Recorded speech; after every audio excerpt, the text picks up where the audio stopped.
Hello, welcome to the literature segment.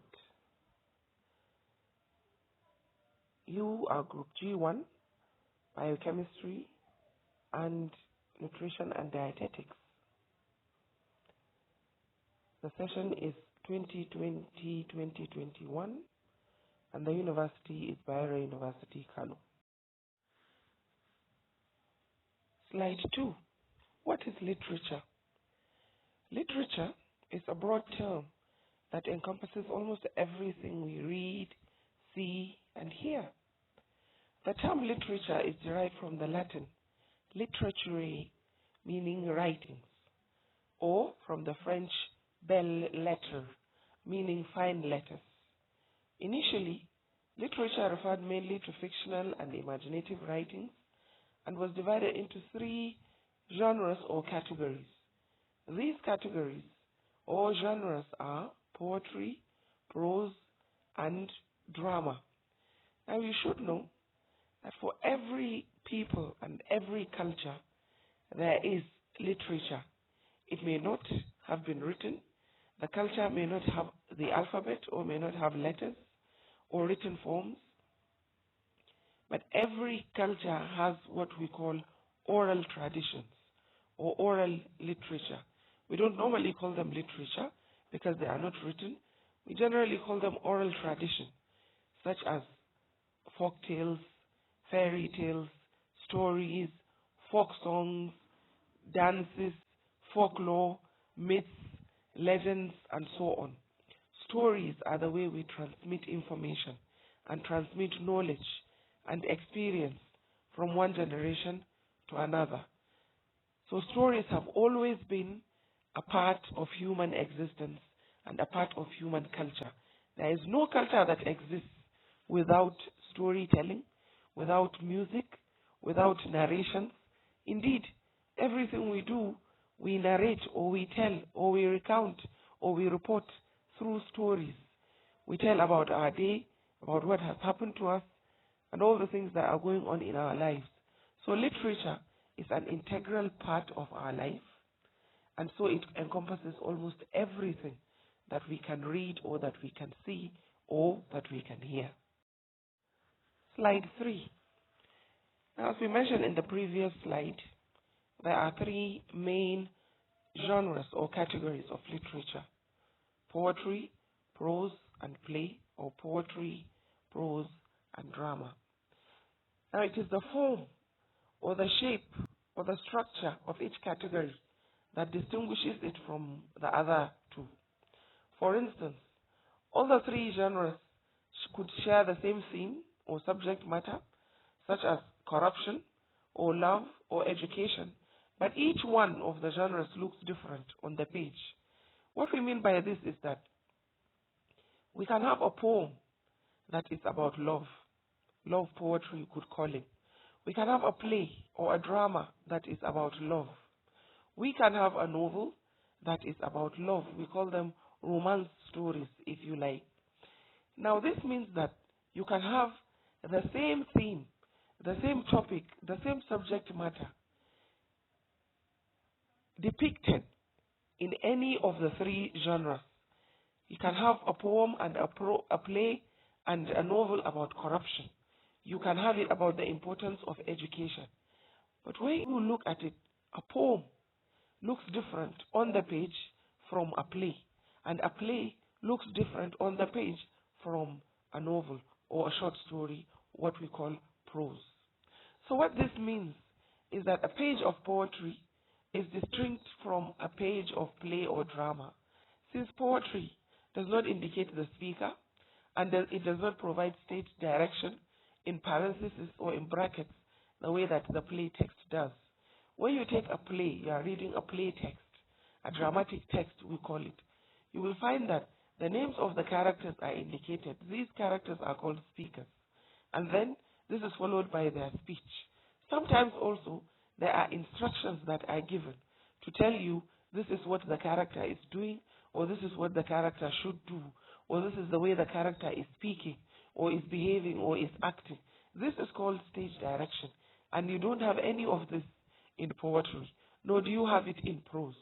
In prose, what you generally have is just a description of what's going on, and then you may have dialogues between the characters. So prose is distinct because all the lines run to the edge of the page, and they do not stop arbitrarily the way that the lines in a poem, for instance, do.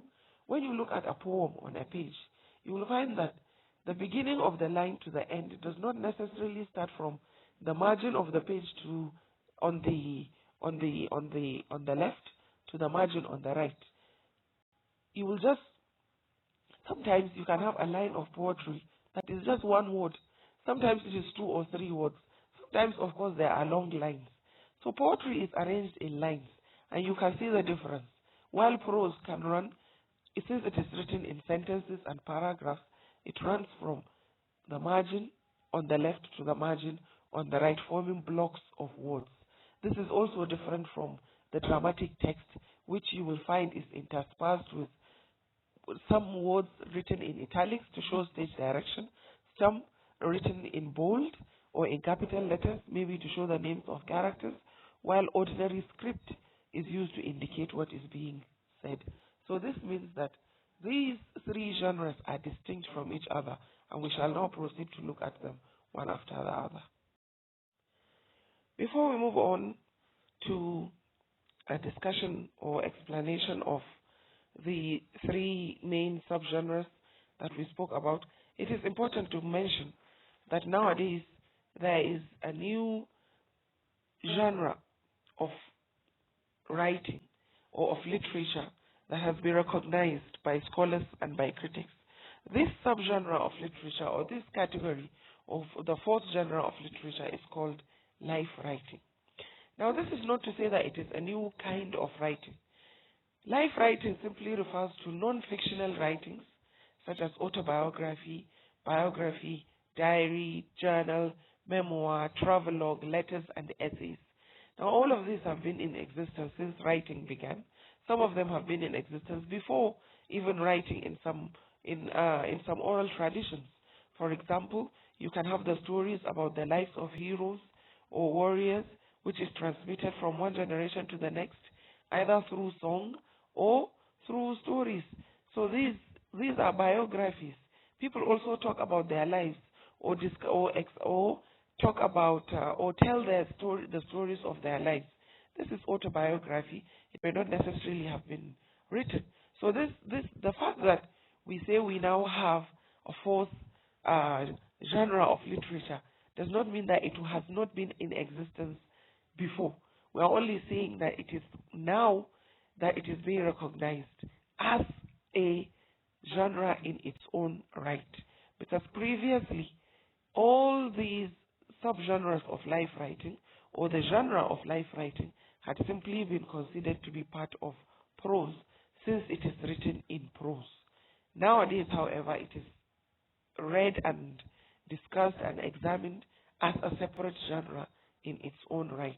So that we would now say that when we come to literature, you are dividing it into 2, fiction and non-fiction, and it is fiction that will have 3 subgenres, while non-fiction is essentially 1 genre, which is life writing. End of slide. Slide 5. What is fiction? Now, the term fiction, as you can see before you, denotes any literary narrative, whether in prose or verse, which is invented instead of being an account of events that actually happened. So this means then that fiction refers to a narrative of events which is not strictly speaking factual. It has not happened. It is the product of the imagination of the writer or the speaker or the narrator or the storyteller. So when you have fiction, the events within the story or within the narrative or within the verse has not happened or have not happened before or did not happen in real life. They are imagined, fashioned, or created. They are something that were brought into existence due to the creative and imaginative powers of a particular individual who is either the author or the narrator or the poet or the storyteller. So sometimes fiction is used as a synonym for the novel. When you say I'm reading fiction, generally it's like a synonym for the novel. It means you mean that you are reading the novel. But you should note that fiction is not the same as telling a lie or a falsehood or an untruth. Because when you lie, or when you speak a falsehood, or when you say an untruth, something that is not the truth, there is an attempt to deceive someone. You are attempting to deceive someone when you are lying or when you tell a lie. In fiction, there is no attempt to deceive. When you come across a novel, the author does not tell you, this actually happened, when he knows that it is a lie. It is presented to you as something that is not factual. It is presented to you as something that is fabricated, something that is created, something that is the product of an imagination. It was imagined into existence. It is not presented as the truth. So there is no attempt to deceive. So as long as there is no attempt to deceive the reader or the audience, then it is not a lie or a falsehood. Rather, it is fiction. So fiction is quite simply a product of the imagination. Now, writing or producing a work of fiction is a creative enterprise whereby the author invents a story world or depicts a series of events that never happened, but not with the intention to deceive. Slide 6. Having clarified the difference between fiction and non-fiction, let us now move on to the genres of literature: poetry, prose, play, and drama. Slide 7. Poetry. Now, poetry is often considered the oldest form of literature. This is because it has existed since before writing was invented. When our ancestors told oral stories in some sort of poetic form to make them easier to remember and recite. Today, poetry is usually written down, but is still sometimes performed. All of you must be familiar in your cultures, in your languages, with oral songs. I'm sure all of you know the little poem, 30 Days at September, April, June, and November. All the rest have 31, excepting February alone, which has but 28 days clear and 29 in each leap year. Now you can see that this is a kind of oral form, or oral song, if you like, that is intended to help you remember how many days there are in each month of the year.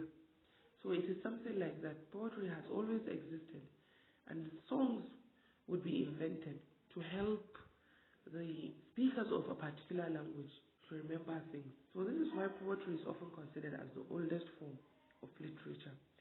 So a text is said to be a poem when it has what we call meter or rhythm, and when it focuses on the way the syllables, the words, and the phrases sound when put together.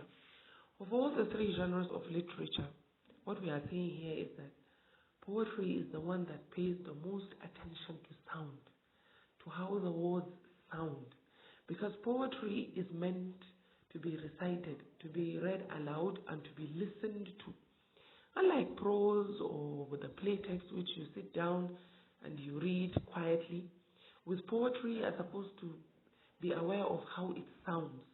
Poetry is supposed to be a particular way in which the sounds of a language are arranged to draw attention to the sound itself.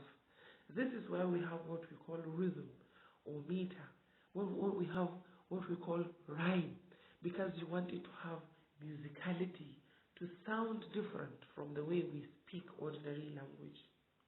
So poems are often made up of fragments and phrases rather than complete grammatically correct sentences. This is why sometimes when you are reading a poem, when you read one line, you find that the thought is not complete. You have to move on to the next line to complete the thought, sometimes even to the next line or even to the next one after that. So a poem can have a line that is just one word. So it can be made up of fragments or phrases rather than complete sentences or even grammatically correct sentences. And these fragments or phrases are what we call lines or verses. So also, poetry is always written in stanzas and lines, Where with prose you will have sentences and paragraphs. With poetry, what you have are lines, the verses that I mentioned earlier, and stanzas. So you will find that often when you look at a poem on a page, you'll find that the lines are grouped. You'll find blocks of them. These blocks or groups of lines together, before you have, with spaces between them, these are called stanzas. And so when you look at them, they give a unique appearance on the page. However, not all poems have the strict line arrangement or regular rhyme pattern. And so such poems are called free form or free verse. There are poems that you will find that look like prose on the page. They look like blocks of paragraphs. So this can be called free form or free verse. Also, some do not have any regularity in terms of rhyme. You may not find regular rhyme or regular rhythm inside in the poem. So when you have this, you can say you have what is called a free form or a free verse, where the lines look like poetry, but there may not necessarily be any rhyme or rhythm. Or the rhythm may appear sometimes in the center of the lines or at the end of the lines, anywhere the poet wants to place such rhythm. So you could have internal rhyme or end rhyme. But for our purposes here, let us just understand that you can have poems that do not show a strict line arrangement or a regular rhyme pattern, and that such kinds of poem are called free form or free verse. Slide 8. Some features of poetry. Rhyme. A rhyme is achieved when two or more words sound similar. For example, fly high by, or see tree agree, or fist insist assist, etc. Now when you listen to these words, you will hear the vowel sound is similar in the first three words, fly, high, by, so you can hear it, I, right? Also in the second three words, see rhymes with tree, rhymes with agree. The third three words, fist, rhymes with insist, rhymes with assist. So when we talk about rhyme, we are talking about the end sound, the vowel sound. So in a poem, the rhyme is usually achieved when the last words of two or more lines have the same sound. The last words of two or more lines. You know, we said poetry is arranged in lines. So when you take the last word of, for example, line 1 and the last word of line 2, when those two words have the same rhyme, when they have the same sound, then you can say that you have what is called a rhyme in the poem. Here's an example. Do you see the little fly up the wall so high? So these are two lines from a poem, and you can see that the last words of the two lines rhyme. You have fly and you have high. Fly sounds like high. So you can see here that fly rhymes with high. So rhyme is one of the things that gives poetry its musicality. This is what makes it sound like a song. Listen to all the songs that you love. You will find that there are a lot of rhymes in them. This is because if there is no rhyme, there won't be music or musicality. Slide 9. Another feature of poetry is a verse. And a verse refers to the lines of a poem. Most of the time, a verse is not a full or complete sentence. It is just a line of poetry, like we said, as I've been explaining earlier. So now consider this excerpt from Ni Oshundare's poem, Poetry Is. Ni Oshundare wrote a poem. The title of the poem is Poetry Is. Now look at this excerpt. An excerpt is a piece that has been removed from a whole, from the original. Poetry is man meaning to man. And this is actually like a whole stanza in the poem. And you can see that a verse could be just one word. Poetry is man meaning to man. This excerpt is made up of 5 lines or 5 verses. So a line is the same as a verse.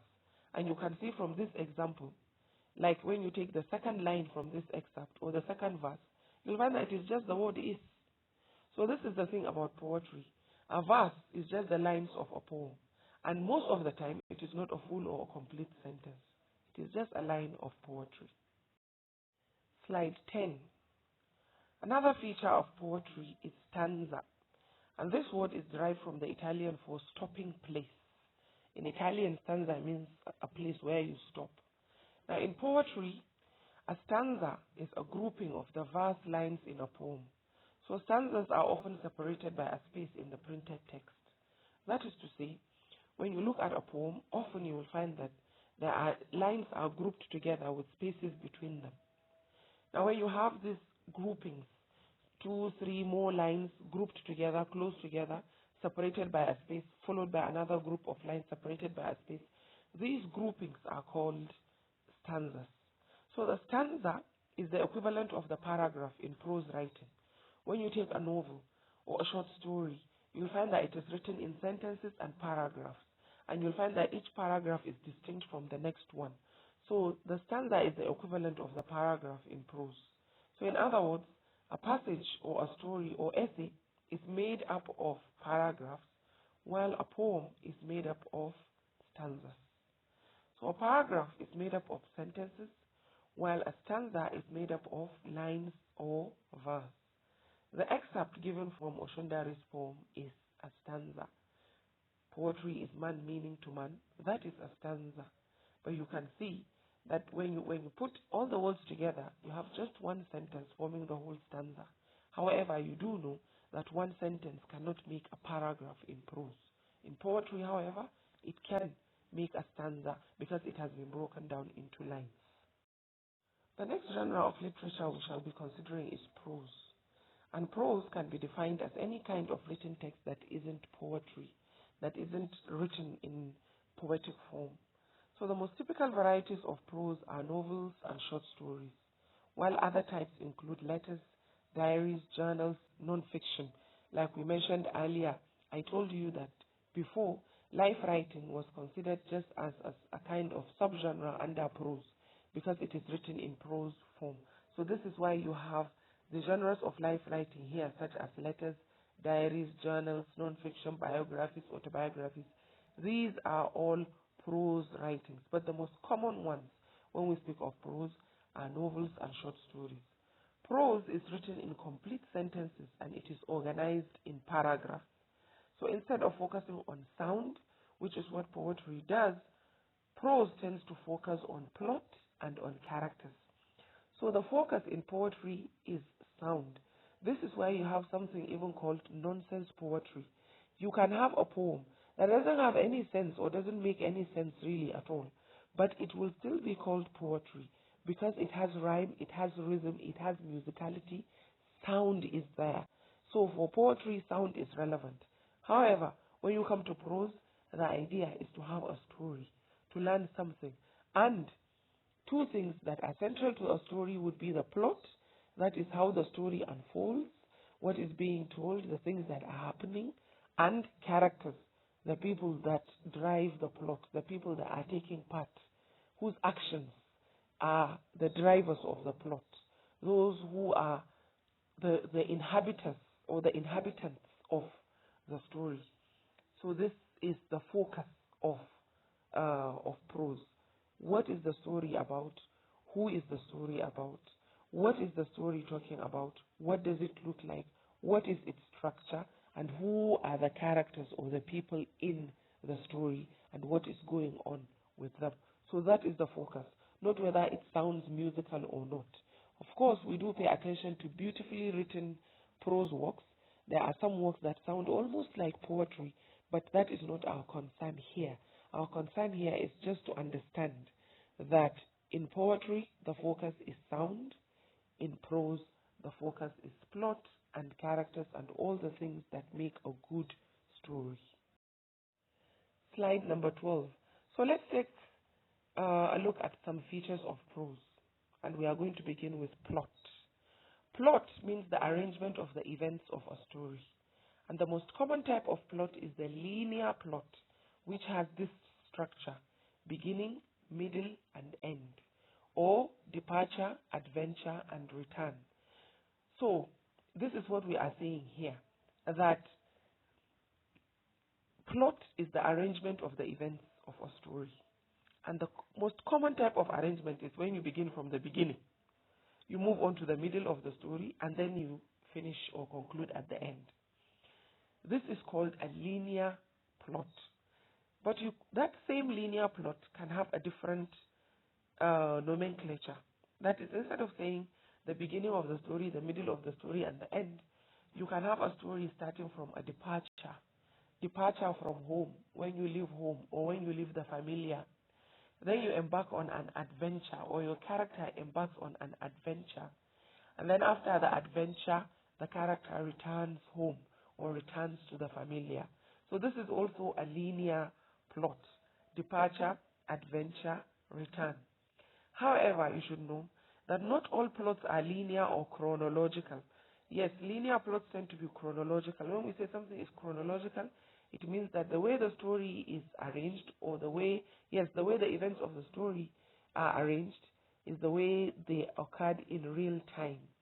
That is to say, what happened, the first thing that happens, A, is followed by B, is then followed by C in time. So the arrangement is from A, you move on to B, you move on to C, you move on to D. I woke up in the morning, then I went to the bathroom, I brushed my mouth, and so on. So you can see this is called chronological, because the things are happening as they normally occur in real time. So this is the linear or chronological kind of a plot. So I'm going to give you an excerpt of a story, Gentleman of the Jungle by Jomo Kenyatta. And you will find that when you read that story, it's a very short story. It's not an excerpt, sorry. It's a full story, but it's a very short story. And I'm going to post it on your page there. You will find that when you read that short story, the plot is linear, since the events are narrated sequentially. All the events are narrated as they happen. We don't see the end of the story and then we go back to the beginning. We don't have flashbacks or flash forwards, as we call them, and so on. So when you read Jomo Kenyatta's Gentleman of the Jungle, you can also Google it. It's there. It's all over the place. You can find it. You'll find that what you have there is called a linear or chronological plot, because all the events are narrated as they happen, as they follow each other sequentially. Slide number 13. Another feature of prose is characters or characterization.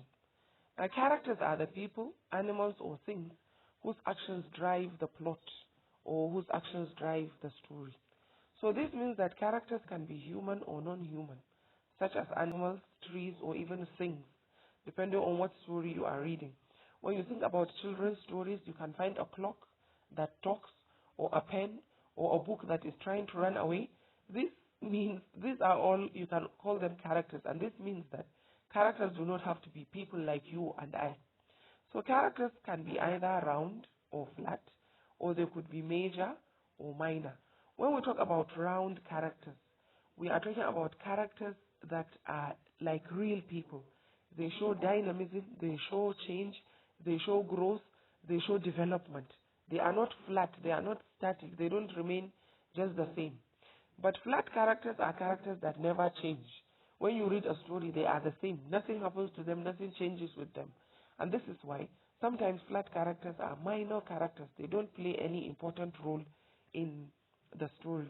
So major characters are characters that play significant or important roles in a story.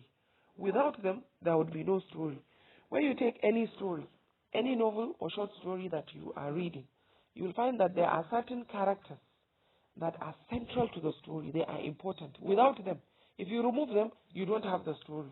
So if you see any character, if you want to know who is a major character in a story, and you want to know who is a minor character, remove that character from the story and consider what remains of the story. If after you remove the character, the entire story changes or collapses or doesn't even exist anymore, then you know that that character is a major character. But if you remove the character and your story still stands or remains, then you know that such a character is just a minor character, because the character is not essential to the story. So minor characters are not as important as major characters, and therefore, even without them, the story can still remain. So most major characters are round, most of them. Because they are central to the story, you will find that with major characters, you find dynamism. Dynamism, you have change, you have development, you find them growing. Sometimes you can even follow them from childhood through adulthood to old age. Sometimes it is from a position of naivete or inexperience or innocence to becoming more experienced or worldly wise, or gaining wisdom, you know. So this is what we call change or dynamism or growth or development. So most major characters, when you find this kind of change or development or growth, this is what we call roundedness in characters. And so most major characters tend to be round. Round characters show change, they show development, and they show growth. While flat characters, on the other hand, are static. They don't show any development, they don't show any growth. They tend to be just flat, they don't change. Sometimes minor characters will just make just a single appearance in a story, and they leave the story, and that's it. So these are the kinds of main kinds of character that you find in prose. Slide number 14. Another feature of prose is setting. Setting refers to the place or places where the story takes place. You know, when you take any story and you are reading it, you'll find that things are happening in certain places. Things could happen in places that are named, states, countries, even worlds, galaxies, traveling across. If you watch Star Wars, you find that there is intergalactic travel, space travel, and so on.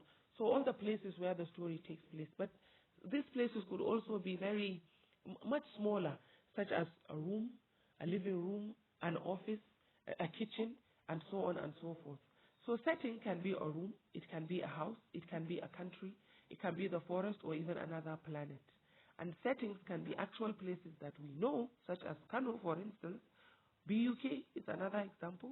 Or they could be places that are imagined by the author or the writer of a story. So just keep in mind that the setting refers to the place or the places where the story that you are reading is taking place. For instance, that story that we spoke about, Gentlemen of the Jungle by Jomo Kenyatta, the setting is the jungle. Slide 15. The third genre of literature we are going to consider is the play or drama. So any text meant to be performed rather than read can be considered drama. Dramas are usually called plays. So when you have a text that is meant to be performed rather than just read, that text is called a dramatic text. And the greater part of a drama is dialogue with periodic stage directions. Dramas are meant to be acted out in front of an audience, and the writer of a drama is called a playwright. Slide 16. Some features of drama. Dialogue. Dialogue refers to the talk or conversation between two or more actors or characters. Monologue is used to refer to a situation where a character speaks alone to no one in particular or speaks to himself. When the character speaks to himself or to herself, it is called interior monologue. When the character speaks alone to no one in particular standing on stage, it is called a monologue. And dialogue is the conversation or the talk between two or more actors or characters. You know, drama is about people acting on stage. So these actors are called also, can also be called characters.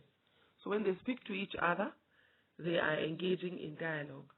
When a single character speaks aloud to no one in particular, just standing on stage and talking, it is called a monologue. And when that character is speaking alone, but is speaking to himself or herself, it is called interior monologue. Another feature of drama is stage direction, and this refers to the instructions given by the playwright on how the stage is to be arranged or how certain actions are to be done, and it is usually written in italics. So stage direction refers, as we say, to the instructions that are given by the playwright. As we mentioned earlier, the writer of a play or drama is called a playwright. The writer of prose is called an author, while the writer of a poem is called a poet. So the playwright, in writing in plays, the playwright, that's the writer of the play, will often give what is called stage direction. Stage direction often appears in italics, sometimes in brackets, and there the playwright will tell us what the action looks like, what the stage looks like, describing the setting, describing the kind of clothes that the characters are wearing, describing their manner or their attitude, or the way that they are supposed to say something. For example, if you write, give me the book, but it is supposed to be shouted, then stage direction will indicate that that is shouted, so that when you see a character, let's say Ojo is a character, Ojo says, give me the book, but you'll then see stage direction in italics saying he shouted. So that is stage direction. And stage direction tells you, as we have said, how the stage itself is supposed to be arranged, the features of the stage, what the setting looks like, what the place is supposed to look like, and how certain actions are to be done, whether sitting, standing, walking around, gesturing, gesticulating, shivering, shaking, walking calmly with arms on the back, and so on and so forth. That is another feature of drama. Slide number 18, types of drama. Now, there are three major types of drama. These are tragedy, comedy, and tragicomedy. Now, the tragedy is a type of drama or play that has a sad ending. So when you say something is tragic, it means it's going to be sad. So whenever you have a play that has a sad ending, the ending is not happy. When it ends, someone you have grown fond of during the play dies, or the story turns out not the way you wanted it to. And if the ending is sad, let's suppose there is a pair of lovers who have gone through so much to be together, only in the end they end up dying, or one of them dies, or they are forced to stay apart. They can never marry or live together happily at all. It's no longer a possibility. So in such a case, you would say you have what is called a tragedy. An excellent example, and one of the most famous that we have in the world, is Shakespeare's Romeo and Juliet. That is a tragedy, because both lovers die in the end, even though they had wanted to be together. So that is a tragedy. A comedy is a type of drama that has a happy ending and often makes the audience laugh. So that's a comedy. I'm sure all of you know what a comedy is. That is a kind of play that will make you laugh, and then in the end it also has a happy ending. No sadness, no tragedy, no losses, and so on and so forth. If anybody dies, it is bad people that you're happy to see them go. So that's what a comedy is. And then a tragicomedy is a type of drama that contains features of both tragedy and comedy. So the tragicomedy is a mixture of both tragedy and comedy. You have things happening that could be sad, but there are also things that will make you laugh. So when you have that kind of drama, you have what is called a tragicomedy. Slide number 18. So going back now to non-fiction. Non-fiction, as we have mentioned earlier, is also called life writing, because it generally refers to texts that tell the stories of real people's lives. And the most common types of non-fiction are as follows. So again, to reiterate, it is called life writing because it tells the stories of real people's lives. That's why it is called life writing. So you can exchange the two. You can call it non-fiction, you can call it life writing. But in general, we tend to call it more commonly now, it is called life writing. So the main types are autobiography. And autobiography is the story of someone told by himself or by herself. So when you tell your life story, you are telling an autobiography. When you write it, you are writing an autobiography. When you tell the story of someone else's life, not yours, then what you are doing is telling a biography. So a biography is the story of a person's life told by someone else. For example, if you write the story of your father, you are writing your father's biography because you are not your father. But if your father writes his own story himself, he is then writing an autobiography. Another type of life writing is the diary or journal. And this one, the diary or the journal, I don't know whether people still keep diaries these days. I do sometimes, or journals. So, but a diary anyway is a record of the day-to-day events or happenings of a person's life, which are recorded by that person as they happen. So that's a diary. That is to say, a diary consists of the day-to-day happenings as they happen. When you have an the difference between this and an autobiography is that with the autobiography, you sit down and you recall all the events of your life from childhood. So the events are not being written as they are happening. But with a diary, usually you write a diary at the end of a day, sometimes not even then. When something happens, you immediately go to your diary and you input what has happened. You write it down. So this is a day-to-day record of the happenings in a person's life. Then another type is the travelogue. And the travelogue is an account of a journey or travel recorded by the traveler, showcasing the strange people, places, things, and customs that are encountered in the course of the journey. So that's a travelogue. Travelogues are also called travel writing. If you embark on a journey, you go to a foreign place you've never been to before, and you write about that trip. You speak about the exotic people that you see, different faces, different kinds of food that you eat which is unfamiliar, the kinds of houses that the people live in, the type of climate, the kinds of plants and animals that you see, the places that you go to, places of interest, and so on, their customs, their culture, their language, all the things that sound exotic, unfamiliar, or strange. This is called a travelogue. So these are just 3 examples on this slide of non-fiction or life writing. On this slide, we are just going to give mention to other types of literature. And this generally includes just oral literature, which I explained at the beginning of this module, such as folklore, fables, legends, myths, and folktales. And also, another type of literature is graphic novels and comic books. Graphic novels and comic books are books that are written with illustrations. So what you have are drawings with dialogue bubbles, we call them, or voice bubbles, we call them, where you have these little bubbles above or beside the characters that are drawn, and then you see their speech or what it is that they are saying. Usually you could find this also in newspapers, what we call cartoon strips. So graphic novels and comic books are like that, while oral literature consists of things such as folklore, including folk tales, riddles, jokes, proverbs and sayings, and so on, superstitions, and so on. Fables also, these are also stories, that have some moral lessons in them. Legends, myths, and folk tales. So these are types of oral literature that you have.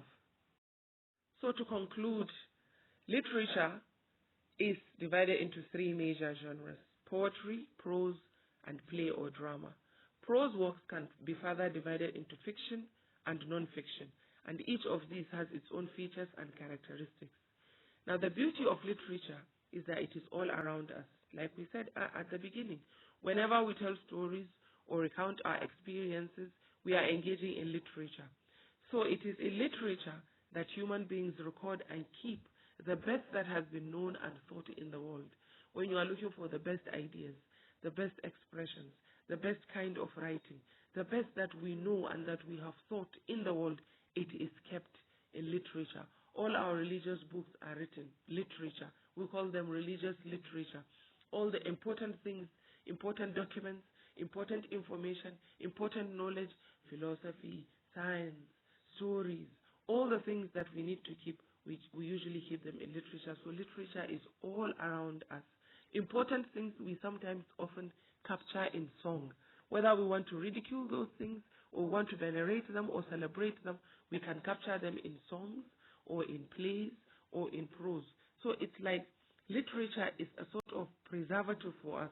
It preserves our thoughts, our experiences, our emotions, and our knowledge. This is the importance of literature.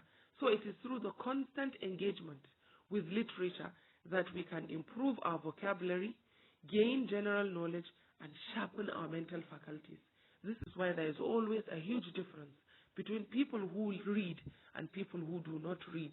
People who are constantly engaging with literature, who are constantly engaging with novels, with plays, with poems, with books, with essays, biographies, autobiographies, they are increasing their store of knowledge daily, on a daily basis. You'll find that such people are over and above, far ahead of their contemporaries who do not like to read or who do not engage with literature. So that is the importance of literature. And this is why we always say that we cannot get by, it seems, without literature in our lives. Thank you.